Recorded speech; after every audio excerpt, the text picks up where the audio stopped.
We're expecting chilly temperatures tonight as we head into the last stretch of the week.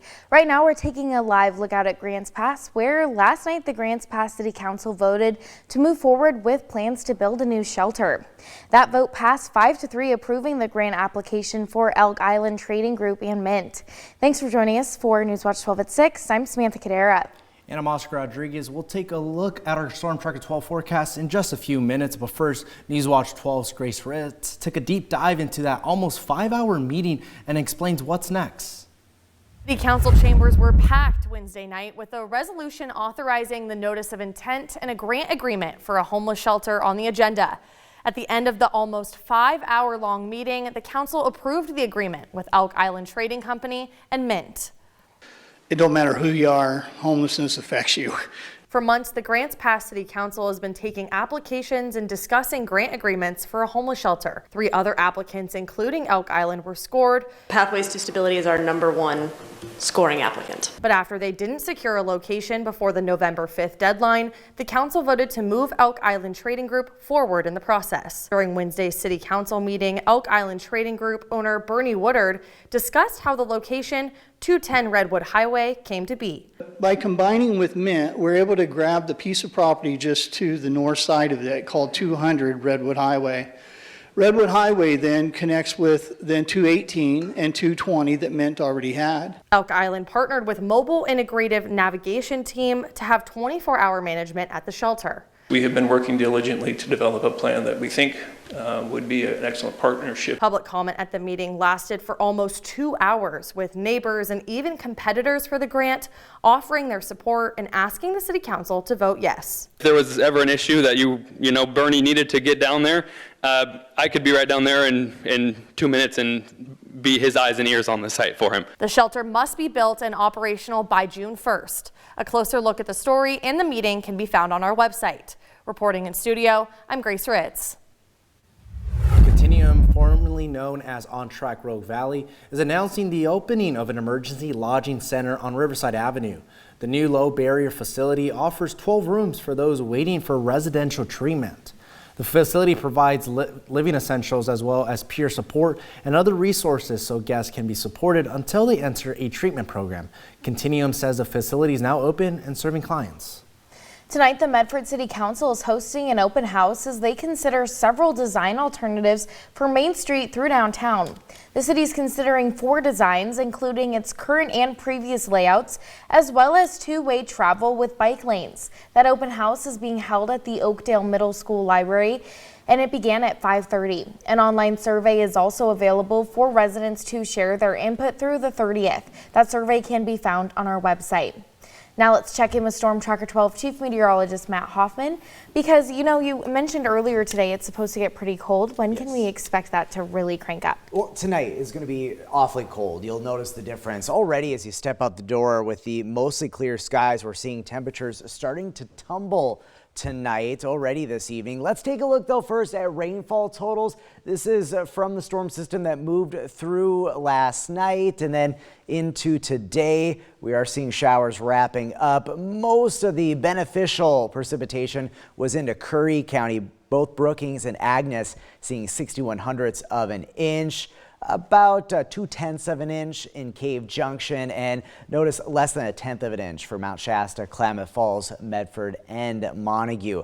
In Cave Junction, we did get some showers to pop up this afternoon into Curry and Josephine County, and Chris White taking this beautiful photo of a double rainbow in Cave Junction late this afternoon. Satellite and radar imagery shows, though, things have dried out. We have mostly clear skies. Some areas of fog will be possible later tonight, but the big story is the colder temperatures. 46 degrees in Medford. We have not yet hit freezing so far this fall, but we have a good shot at seeing some sub-freezing temperatures tonight. 45 in Ashland, it's 30 degrees up at Lake of the Woods, 46 in Brookings, down in Siskiyou County, 41 degrees in Montague and Fort Jones, 40 for you folks in Wairika and east of the Cascades. Everybody in the 30s. We're already below freezing in Chemult and Christmas Valley. It's 35 degrees in Klamath Falls and 34 in Lakeview. A cold night tonight, likely dipping down to right around, if not below freezing in our west side valleys of southern Oregon, but there will be some areas of fog that develop for our inland valleys. To start off tomorrow, we should see those areas of low clouds and fog lifting. Mostly sunny tomorrow afternoon with fairly seasonal temperatures for inland areas. A closer look at your Friday and what to expect for the upcoming weekend, all coming up in just a bit. Now moving into a crime alert tonight, the Southern Oregon Child Exploitation Team executed a search warrant in a Medford apartment complex this morning. SOSET says they discovered images of child exploitation were uploaded from a residence in the 200 block of Beatty Street. Police seized digital devices to be forensically examined. No arrests were announced, but the investigation is ongoing and detectives are following additional leads. And earlier today, Medford police initiated an active search for an armed man after he hijacked a car. The search began around 11:30 this morning when the suspect approached a woman with a gun and demanded she get out of the car. Police located the unoccupied vehicle about 10 minutes later near Riverside Avenue in McAndrews. Cameras at Target captured the suspect, leading to his arrest. He was lodged at the Jackson County Juvenile Detention Center on several charges. The Grants Pass Police Department arrested a naked burglary suspect early this morning after he fled a home. Around 2:30 a.m., the victim reported that a man in his 40s had broken a window, crawled into the residence, and stole a blanket before fleeing. The suspect was injured by the broken window, allowing police to use canines to locate him nearby. He was arrested and transported for his cut, and the victim and the 2 children in the home were unharmed. And Phoenix is now the latest Rogue Valley city to implement a year-round ban on fireworks. Previously, the city allowed the sale and use of fireworks during June and July. However, City Council recently voted to designate Phoenix as a fireworks-free zone throughout the entire year. Mayor Al Muehlhofer says the decision is in the best interest of the community. We feel this is what's best for the community for the years to come. We know fire seasons are going to come every year. It's always going to be a challenge, and we feel this is the best policy.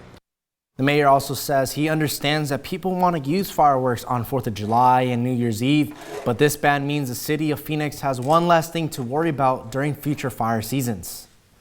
Today, Medford Fire celebrated a century-old tradition welcoming a new engine with what's called a pushback ceremony. It's a ritual that dates back to the days of horse-drawn fire wagons. At Station 12, the community gathered around the department's new engine, marking its first day of service. The ceremony dates back to more than 100 years, when crews returned to the station in horse-drawn carriages. After feeding and watering the horses, firefighters would clean the wagon and then physically push it back into the stall because horses couldn't actually back it up. And so today, we're about to wet down the apparatus, just as if we're cleaning it coming back. Collectively, as a community, all of us here, we're going to dry that off together, because this is a community asset. This is a community resource. After the wet down, everyone grabbed a drying cloth, wiped down the engine, and helped push it back into the bay. Medford Fire says the ceremony is about community bringing people together to welcome a new piece of equipment that will help protect Medford for years to come. And in our school watch, the Oregon Department of Education just released statewide data from the 2024 to 2025 school year. The report looks into several categories, including attendance, statewide assessments, on-time graduation, and 5-year completion. Statewide, the report shows the highest number of 9th graders on track to graduate than ever before. It also shows that the attendance is the highest it's been since the pandemic, but still remains lower than pre-pandemic levels. The Oregon Department of Education says that these profiles help identify where schools are making progress and where work still needs to be done. And remember those goats at the Phoenix Talent School District? Well, 3 of the female goats are expecting baby goats to be born very soon. And you don't see that every day, Sam. Well, Newswatch 12's Carlos Murrieta went to their ultrasounds yesterday to see how it's giving students a unique experience. So I think we've got one right in there. So I think we might have 2 in her, but I don't know about 3. I've never really seen something like that on an animal. And I've never done it on an animal before. And it's exciting to see that they're gonna have babies. After a day of ultrasounds with 3 goats at Phoenix High School, at least 5 baby goats are expecting. But when it comes to the birth dates right now, that one's a little bit harder to predict. I think right now we are all at different stages. I don't think that they were all cycling at the same time. The buck that we had was here for a little bit over a month and a half. So that might put us at different dates for starting times. The 3 goats were first shaved, then students applied gel, and from there, they used a probe to look around for any signs of life. But before the students performed ultrasounds on the goats, they had a test run on themselves. It's a little different because like you're doing it on an animal, not like yourself. And I feel like when you're doing it on yourself, you kind of like just know more where to go. But like with the animal, you have to like just kind of figure out like different spots to go because it's not like yourself, so you don't exactly know. For some of these students, they plan on sticking with the agriculture class so they can not only learn more, but also raise these adorable animals, as they are expected to be born within the next couple of months. It's actually really exciting because, you know, you get to see like the changes in the goats and like also their little kids. I think it's really cool that I'll be able to be here for that. Matson said it's hard to give an accurate prediction of the goats, but she's expecting the goats to give birth as early as December, and Newswatch 12 will be closely watching the progress of these goats, and we'll update you when those baby goats are born. And we're continuing our annual Stuff the Truck campaign, where we fill an entire semi-truck with groceries to be donated to local food pantries.